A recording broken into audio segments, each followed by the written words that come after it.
Hi students, good morning all of you. हमारा जो chapter चल रहा है पहला चैप्टर है जिसके हम न्यूमेरिकल पढ़ रहे थे। तो हमने उस दिन आपको एक न्यूमेरिकल करवाया भी था और उसी प्रकार का ठीक ये दूसरा न्यूमेरिकल भी है। इसमें कह रहा है कि हमारे पास एक पदार्थ है जिसका हमने विश्लेषण किया है और विश्लेषण करने पर हमें निम्न प्रतिशत संगठन प्राप्त हुआ है। पदार्थ में जो सोडियम का प्रतिशत संगठन आया है वो आपके पास आया है 43.4% और जो कार्बन का प्रतिशत संगठन आया है वो आपका आया है 11.3%। और इस पदार्थ का जो मूलानुपाती सूत्र है वो आपसे ज्ञात करवा रहा है। तो उस दिन भी हमने आपको इस तरीके का सवाल दिया था, हमने उसमें भी आपको बताया था कि जब भी हम मूलानुपाती सूत्र ज्ञात करने जाते हैं तो वहाँ पर ये देखते हैं कि क्या इस पदार्थ या इस यौगिक में ऑक्सीजन हो सकता है या नहीं हो सकता है। इसके लिए हमने आपको बताया था कि हमारे पास जिन तत्वों की जो भी प्रतिशत मात्राएं दी जाती हैं हम उन्हें जोड़कर देखते हैं। अगर ये 100 के लगभग आसपास पहुंच जाती हैं तो वहाँ पर ऑक्सीजन नहीं होता है और यदि 100 के आसपास ये ना पहुँची तो वहाँ पर ऑक्सीजन पाया जाता है। तो हम यहाँ पर क्या करते हैं कि 43 और 11 को जोड़कर देखते हैं। 43 और 11 जब आप जोड़ेंगे तब आपका कुल मिलाकर हो जाएगा 54। यानी कि जो पदार्थ है इस पदार्थ में ऑक्सीजन आपका उपस्थित है। तो सबसे पहले हम क्या करते हैं कि जो भी हमें दिया गया है हम वो नोट कर लेते हैं। हमें दिया गया है यानी कि दिया है Na बराबर 43.4% कामा C बराबर 11.3%। अब क्या करते हैं कि हम यहाँ पर ऑक्सीजन की प्रतिशत मात्रा ज्ञात करते हैं। हमने आपको बताया है कि जब भी ऑक्सीजन की प्रतिशत मात्रा हम ज्ञात करने जाएंगे तो वहाँ पर हमें क्या करना पड़ता है कि जो भी हमें प्रतिशत मात्राएं या जिन तत्वों की जो भी प्रतिशत मात्राएं हमें दी जाती हैं उन प्रतिशत मात्राओं को हम जोड़कर 100 में से घटा देते हैं। तो हम यहाँ पर क्या करेंगे कि सोडियम और कार्बन की जो प्रतिशत मात्रा है इसे हम जोड़ेंगे और उसे हम जोड़कर जो भी आएगा उस संख्या को हम 100 में से घटा देंगे। तो ऑक्सीजन की प्रतिशत मात्रा जब हम ज्ञात करने जाते हैं कि 100 माइनस ब्रैकेट में लिखेंगे Na% प्लस C%। दोनों की प्रतिशत मात्राएं दी गई हैं तो 100 माइनस Na की है आपके पास 43.4 प्लस कार्बन की है 11.3, घटाएंगे तो 100 माइनस पहले से जोड़ देंगे 4 और 3 7, 3 और 1 4, 4 और 1 5। अब इसे 100 में से कम करने जाएंगे तब हमारे पास बच जाएगा यहाँ पर 3.54%। ये आपकी ऑक्सीजन की प्रतिशत मात्रा आ गई है यानी कि 45.3%। ठीक है। अब हम क्या करते हैं कि यहाँ पर मूलानुपाती सूत्र जो ज्ञात करने की हमारे पास टेबल थी यानी कि सारणी थी उस सारणी को हम तैयार करते हैं। सारणी में हमने आपको बताया था इस प्रकार से।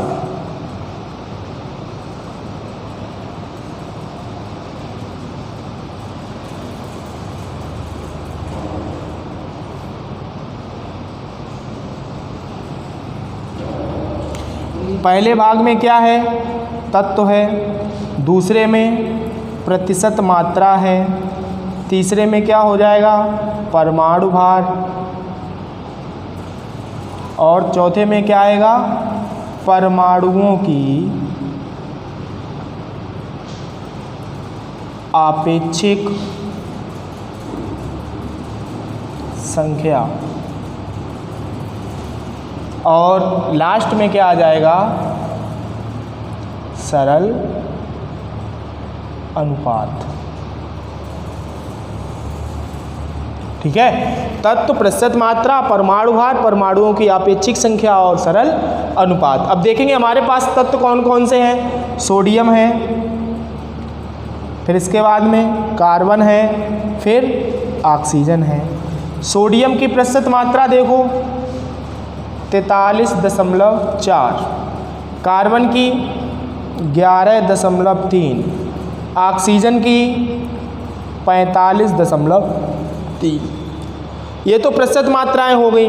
अब क्या करते हैं कि अब हम जो तत्व हैं इनके परमाणु भारों को नोट करते हैं। सोडियम का जो परमाणु भार होता है 23 होता है, कार्बन का 12 होता है, ऑक्सीजन का 16 होता है। ठीक है, यहाँ तक हमने कर लिया है। अब हमें ज्ञात क्या करना है, परमाणुओं की आपेक्षिक संख्या। जब हम परमाणुओं की आपेक्षिक संख्या ज्ञात करने के लिए जाते हैं तो हम क्या करते हैं कि जो प्रतिशत मात्रा है तत्व की प्रतिशत मात्रा में उसके परमाणु भार का भाग दे देते हैं। तो यहाँ पर सोडियम की आप प्रतिशत मात्रा देख रहे हैं, सोडियम की प्रतिशत मात्रा है 43.4 और सोडियम का परमाणु भार है आपके पास 23। तो हम क्या करेंगे, यहाँ पर हम लिख लेंगे 43.4 बटे 23। अब इस 23 का हमें इसमें भाग देना है। अब अगर आप भाग देने जाएंगे तो 23 एकन 23 बचा कितना है आपके पास 20, पॉइंट लगाया, हमारे पास हो गया 204। ठीक है, अब 204 हो गया है तो कुल मिलाकर भाग हमारे पास जाएगा 8 बार, यानी कि 204, 8 या 24, 8 दूनी 16, 2 18, यानी कि 4 2 20 बचा। फिर इसके बाद 200 हो जाएगा, फिर इसके बाद भाग जाएगा 8 बार। ठीक है, तो जब हम इसका इसमें भाग देंगे तब हमारे पास आएगा परमाणुओं की आपेक्षिक संख्या आ गई है 1.88, यानी कि 1.88। इसी प्रकार 11.3 बटे 12, यानी कि जब कार्बन के परमाणुओं की आपेक्षिक संख्या ज्ञात करने जाएंगे तो हम क्या करेंगे, तो हम कार्बन की जो प्रतिशत मात्रा है उसमें कार्बन के परमाणु भार का भाग दे देंगे। कार्बन की प्रतिशत मात्रा है आपके पास 11.3, कार्बन का परमाणु भार है आपके पास 12, तो हमने प्रतिशत मात्रा में परमाणु भार का भाग दिया है। जब हम भाग देने जाएंगे तो इसमें क्या आ जाएगा 0.9 बार जाएगा। फिर इसके बाद आपके पास बच जाएगा 5, यानी कि हो गया 50, 5 48।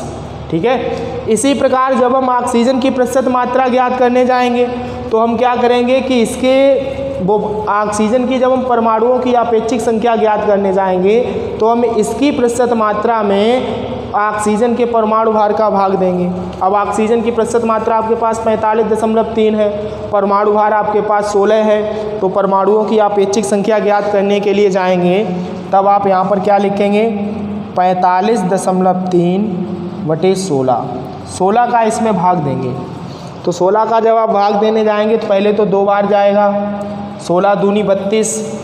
अब आपके पास यहाँ पर बच गया है 13, यानी कि अब हो गया 133। अब 16 का भाग 133 में देना है तो फिर 8 बार जाएगा। ठीक है, बचेगा आपके पास 5, 50 हो गया और फिर 16 48। अब ये आपके पास आ गई है परमाणुओं की आपेक्षिक संख्या। जब हमने आपको बताया है कि परमाणुओं की आपेक्षिक संख्या आ जाती है तो ज्ञात हुई आपेक्षिक संख्या में से जो संख्या सबसे छोटी होती है उस संख्या का सभी में भाग दे देते हैं। तीनों में से सबसे छोटी संख्या कौन सी है आपकी 0.94। ये परमाणुओं की आपेक्षिक संख्याओं में से सबसे छोटी संख्या है। हम इसी संख्या का सभी संख्याओं में भाग दे देंगे। अब आप अगर भाग देने यहाँ पर जाएंगे तो यहाँ पर हो जाएगा 1.88 अपान 0.94। जब इसका इसमें भाग देंगे तो 94 दूनी 188 होता है, 2 बार जाएगा। फिर इसी प्रकार 0.94 अपान 0.94, इसका कितना आ जाएगा 1। इसी प्रकार से 2.83 अपान 0.94। अब इसका आप भाग देने जाएंगे तो लगभग आपके पास आएगा, यानी कि भाग जो है जाएगा पहली बार में 3 बार, फिर इसके बाद में आपके पास 1 बच जाएगा केवल। ठीक है, तो यहाँ पर कुल मिलाकर जो सरल अनुपात है वो आपके पास आएगा 2:1:3, यानी कि सरल अनुपात हम लिख सकते हैं यहाँ पर सरल अनुपात काय में है सोडियम अनुपात कार्बन अनुपात ऑक्सीजन बराबर सोडियम का आया है 2, कार्बन का आया है 1, ऑक्सीजन का आया है 3। तो यहाँ से आपके पास मूलानुपाती सूत्र क्या हो जाएगा, मूलानुपाती सूत्र आपके पास हो जाएगा Na2CO3। अब Na2 है तो हमने कर दिया Na2, C1 है तो यहाँ पर एक ही है, O3 है O3 हो गया। यानी कि जो भी हमें पदार्थ दिया गया है उस पदार्थ का नाम क्या है, सोडियम कार्बोनेट। ठीक है, तो अगर हमें इस तरीके के अगर और भी सवाल हैं हमारे पास और हमसे पूछा जाता है तो हम इसी तरीके से ज्ञात करेंगे। हमने आपको बताया है कि अगर आपको ऑक्सीजन की प्रतिशत मात्रा नहीं दी जाती है तो हम सबसे पहले ऑक्सीजन की प्रतिशत मात्रा ज्ञात करेंगे। ज्ञात कब करेंगे, बगैर मतलब आपको बेफजूल में टाइम खर्च नहीं करना है। हम क्या करते हैं कि जो भी हमें प्रतिशत मात्राएं दी गई हैं उन प्रतिशत मात्राओं को हम पहले ही जोड़ लेते हैं। जोड़ने पर अगर 100 के लगभग आ गया तो ऑक्सीजन नहीं है, अगर 100 के लगभग नहीं आता है तब ऑक्सीजन वहाँ पर पाई जाएगी। तो हमने यहाँ पर दोनों की प्रतिशत मात्राओं को जोड़ा है जो भी हमें दी गई हैं, तो हमने देखा है कि 54.7 आ रहा है, यानी कि 100 से बहुत कम है। तो यहाँ पर आपकी ऑक्सीजन की प्रतिशत मात्रा आ गई 45.3। ठीक है, इसी प्रकार से हमने यहाँ पर मूलानुपाती जो सूत्र ज्ञात करने की जो टेबल होती है वो हमने यहाँ पर टेबल तैयार की है। तत्व हैं हमारे पास, उनकी प्रतिशत मात्राएं हैं, परमाणुवार हैं। परमाणुओं की अपेक्षिक संख्या ज्ञात करने के लिए हमने आपको बताया था कि जो तत्व की प्रतिशत मात्रा होती है उसमें उसके परमाणुवार का भाग दे देते हैं, परमाणुओं की अपेक्षिक संख्या हमारे पास आ जाती है। जो भी ज्ञात हुई हमारे पास परमाणुओं की अपेक्षिक संख्या है, उस संख्या में से जो संख्या सबसे छोटी होगी उस संख्या का सभी संख्याओं में हम भाग दे देते हैं, सरल अनुपात आता है। अगर सरल अनुपात हमारे पास एक पूर्ण संख्या नहीं आएगा तो हम उसमें उचित संख्या से गुणा करेंगे और हम उसे सरल अनुपात में चेंज कर लेंगे।